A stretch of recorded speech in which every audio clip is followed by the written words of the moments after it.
পেটের চর্বি মানে বেলি ফ্যাট, এটা নিয়ে যে কতজনের বিরক্তি তার কোনো শেষ নেই। 6 প্যাক অ্যাবস হয়তো সবার টার্গেট থাকে না, কিন্তু একটা ফিট শরীর যেখানে পছন্দের পোশাকটা পরলে নিজেকে বেশ আত্মবিশ্বাসী মনে হয়, সেটা তো সবাই চায়। তো আজকের এই বিশ্লেষণে আমরা সেই জেবি পেটের চর্বি কমানোর জন্য 5টা খুবই সহজ কিন্তু একেবারে বিজ্ঞানসম্মত অভ্যাস নিয়ে কথা বলবো। তো আসল রহস্যটা তাহলে কি, মানে সায়েন্স কি বলে?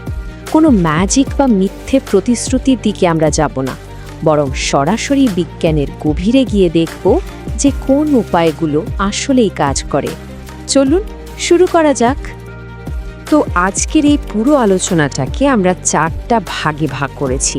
প্রথমে আমরা ক্যালোরির একেবারে মূল সমীকরণটা বুঝব, তারপর আমাদের খাদ্যাভ্যাসে কিছু জরুরি পরিবর্তন আনব, এরপর প্রতিদিনের অভ্যাসের মাধ্যমে ফ্যাট কমানোর স্পিড কিভাবে বাড়ানো যায় তা দেখব, আর সব শেষে একটা সহজ কর্মপরিকল্পনা তৈরি করে নেব। আচ্ছা, তাহলে শুরু করা যাক আমাদের প্রথম পর্ব দিয়ে। দেখুন, কোনো সমস্যার সমাধান করতে গেলে আগে তো তার গোড়াটা ধরতে হবে, তাই না? আর ওজন বাড়ার মূল কারণটা কিন্তু লুকিয়ে আছে একটা খুবই সহজ সমীকরণের মধ্যে। আর সেই সমীকরণটা হলো আমরা কত ক্যালোরি গ্রহণ করছি আর তার কতটা খরচ করছি। ব্যাপারটা অনেকটা গাড়ির পেট্রোলের মতো। ধরুন একটা গাড়ির কথা, গাড়িতে যতটুকু পেট্রোল ভরা হয় যদি তার চেয়ে কম চালানো হয় তাহলে কি হয়? সোজা হিসাব, তেলটা ট্যাঙ্কে জমে থাকে। আমাদের শরীরটাও ঠিক সেরকম।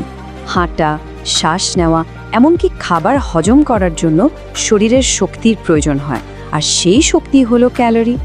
যখন প্রয়োজনের চেয়ে বেশি ক্যালোরি খাওয়া হয়, সেই বাড়তি ক্যালোরিগুলোই চর্বি হয়ে শরীরে জমতে শুরু করে। এখন একটা খুব ইন্টারেস্টিং ব্যাপার বলি। অনেকেই ভাবেন যে ওজন কমানো মানেই জিমে গিয়ে ঘন্টার পর ঘন্টা ঘাম ঝরানো, কিন্তু জানেন কি, বিজ্ঞান বলছে আমাদের শরীরের ওজন 90% নির্ভর করে আমরা কি খাচ্ছি তার ওপর, আর মাত্র 10% নির্ভর করে ব্যায়াম বা অন্যান্য অ্যাক্টিভিটির ওপর। তার মানে আসল খেলাটা কিন্তু জিমে না, আসল খেলাটা হচ্ছে আমাদের খাওয়ার প্লেটে। বিষয়টাকে আরেকটু সহজ করে বোঝাই কেমন? ধরুন একটা বড় চকলেট বার খেয়ে একবারে 1000 ক্যালোরি শরীরে ঢোকানো হলো, সেটা ঝরানোর জন্য প্রায় 1.5 ঘন্টা দৌড়াতে হবে। অন্যদিকে যদি খালি এক টুকরো চকলেট খাওয়া হয়, তাহলে সামান্য যে ক্যালোরিটুকু আসবে তা মাত্র 10 মিনিট দৌড়ালেই বার্ন হয়ে যাবে। মানে বুঝতেই পারছেন, বেশি ক্যালোরি খেয়ে সেটা ঝরানোর চেষ্টার চেয়ে ক্যালোরি কম খাওয়াই কিন্তু অনেক বেশি স্মার্ট একটা কাজ।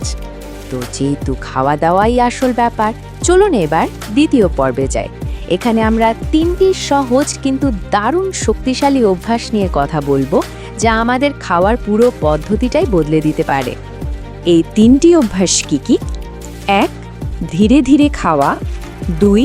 ছোট প্লেট ব্যবহার করা। আর 3. কখনোই পেট খালি বা ক্ষুধার্ত না থাকা। শুনতে খুব সাধারণ লাগছে, তাই না? কিন্তু এর পেছনে বিজ্ঞানটা কিন্তু অসাধারণ। আমরা অনেকেই কিন্তু খুব দ্রুত খাই, তাই না?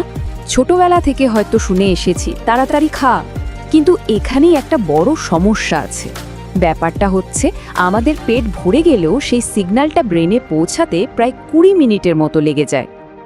একটা স্টাডিতে তো দেখাই গেছে, যারা মাত্র 9 মিনিটে খাবার শেষ করেন তারা গড়ে 646 ক্যালোরি গ্রহণ করেন, আর যারা প্রায় 29 মিনিট সময় নিয়ে ধীরে সুস্থে খান তারা গ্রহণ করেন মাত্র 579 ক্যালোরি, মানে প্রতিবেলায় 67 ক্যালোরি কম।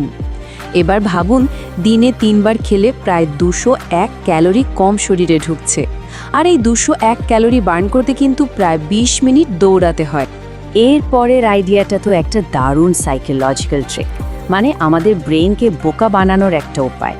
যখন আমরা বড় প্লেটে খাবার নিই, তখন কম খাবার নিলে প্লেটটা খালি খালি লাগে, তাই নিজের অজান্তেই আমরা বেশি খাবার নিয়ে ফেলি। এর সমাধান খুবই সোজা, শুধু প্লেটের সাইজটা ছোট করে দিন। Journal of the association of consumer রিসার্চের একটা স্টাডি বলছে, প্লেটের আকার যদি 30% কমানো যায়, তাহলে খাবার খাওয়ার পরিমাণও প্রায় 30% কমে যায়। অথচ মনে হবে যে পেট ঠিকই ভরে গেছে, মানে কোনো কষ্ট ছাড়াই খাওয়া কম হয়ে যাচ্ছে। এর চেয়ে সহজ আর কি হতে পারে বলুন? আমাদের ৩ নম্বর অভ্যাসটা শুনতে একটু উল্টো লাগতে পারে। ওজন কমাতে হলে খালি পেটে থাকা চলবে না। অবাক হচ্ছেন? কারণটা খুব সহজ। যখন আমাদের প্রচণ্ড খিদে পায় তখন ব্রেন সারভাইভাল মোডে চলে যায়। তখন আর ধীরে খাওয়া বা ছোট প্লেটের নিয়ম মনে থাকে না। তখন আমরা খুব দ্রুত খাই এবং প্রয়োজনের চেয়ে অনেক বেশি খেয়ে ফেলি। তাহলে উপায়টা কি? উপায়টা হলো প্রতি ৩ ঘন্টা পর পর স্বাস্থ্যকর কিছু একটা খাওয়া। দিনটা শুরু করুন একটা ভারী আর প্রোটিন সমৃদ্ধ নাস্তা দিয়ে, যেমন ডিম বা মাংস। এতে অনেকক্ষণ পেট ভরা থাকবে। দুপুরের খাবার হবে তার চেয়ে একটু কম, আর রাতের খাবার হবে সবচেয়ে হালকা। আর চেষ্টা করতে হবে কার্বোহাইড্রেট আর ফ্যাট, যেমন ভাত বা মিষ্টি জাতীয় খাবার যতটা সম্ভব কমানোর। এতে সারাদিন খিদেও পাবে না আর বেশি খাওয়ার প্রবণতাও কমে যাবে। আচ্ছা, এবার আসা যাক আমাদের তৃতীয় পর্বে। এখানে আমরা এমন দুটো অভ্যাস নিয়ে কথা বলবো যা ফ্যাট কমানোর স্পিডকে আরও বাড়িয়ে দেবে। ব্যায়ামের কথায় আসি এবার। ফ্যাট বার্ন করার প্রক্রিয়াকে যদি রকেটের গতি দিতে হয় তাহলে সেরা উপায়গুলোর একটা হলো সকালে খালি পেটে কার্ডিও করা। ভাবুন, রাতে ৬-৭ ঘন্টা ঘুমের পর আমাদের শরীর কিন্তু শক্তির জন্য তৈরি। তখন যদি ব্যায়াম করা হয়, শরীর নতুন খাবারের শক্তির বদলে সরাসরি জমে থাকা চর্বিকে টার্গেট করে আর সেটাকেই গলাতে শুরু করে। এটা অনেকটা শরীরের direct fat burning mode on করে দেওয়ার মতো। এখন প্রশ্ন হলো, কার্ডিও মানে কি?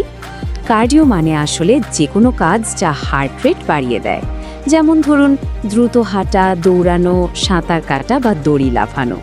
এমনকি সোর্স অনুযায়ী সঙ্গীর সাথে ঘনিষ্ঠ মুহূর্ত কিন্তু একটা ভালো কার্ডিও হতে পারে। মনে রাখতে হবে, ফ্যাট কমানোর জন্য ভরা পেটে ওয়েট লিফটিং করার চেয়ে খালি পেটে এই ধরনের কার্ডিও অনেক বেশি কার্যকরী। আমরা অনেকেই একটা খুব সাধারণ ভুল করি, আর সেটা হলো খাওয়ার সময় জল পান করা। ব্যাপারটা এভাবে ভাবুন, খাবার হজম করার জন্য আমাদের পেটে এক ধরনের শক্তিশালী অ্যাসিড বা পাচক রস তৈরি হয়। যখন আমরা খাওয়ার মাঝে জল খাই তখন সেই রসটা পাতলা হয়ে যায়, ফলে খাবার ঠিকমতো হজমই হতে পারে না। আর এই হজম না হওয়া খাবারটাই কিন্তু পরে শরীরে চর্বি হিসেবে জমার সম্ভাবনা থাকে। তাহলে নিয়মটা কি? খুব সোজা। খাবার খাওয়ার অন্তত ৩০ মিনিট আগে জল পান করুন, আর খাবার অন্তত ১ ঘন্টা পর। খাওয়ার সময়টা জলপান করা এড়িয়ে চলে সবচেয়ে ভালো। তো আমরা প্রায় সব কিছুই জেনে গেছি। এবার সময় হলো এই সবগুলোকে একসাথে করে একটা সহজ অ্যাকশন প্ল্যান বানিয়ে ফেলার। তাহলে আমাদের ৫টা মূল অভ্যাস কি কি দাঁড়ালো চলুন একবারে দেখে নিই। ১. ধীরে ধীরে খেতে হবে যাতে ব্রেন সিগন্যাল দেবার সময় পায়। ২. ছোট প্লেট ব্যবহার করতে হবে যাতে চোখ আর মন দুটোই সন্তুষ্ট থাকে। ৩. কখনোই ক্ষুধার্ত থাকা যাবে না, প্রতি ৩ ঘন্টা পর পর প্রোটিন জাতীয় খাবার খেতে হবে। ৪. সকালে খালি পেটে কার্ডিও করতে হবে সরাসরি ফ্যাট বার্ন করার জন্য। এবং ৫. খাওয়ার সময় জল পান করা যাবে না, সঠিক হজমের জন্য। এই সহজ অভ্যাসগুলোই কিন্তু পুরো জার্নিটাকে সফল করে তুলতে পারে। শেষ করার আগে হেদার মর্গ্যানের একটা অসাধারণ কথা মনে করিয়ে দিতে চাই। প্রতিবার যখন আমরা কিছু খাই বা পান করি, আমরা হয় রোগকে আমন্ত্রণ জানাচ্ছি অথবা তার বিরুদ্ধে লড়াই করছি। সিদ্ধান্তটা কিন্তু সবসময় আমাদের হাতে।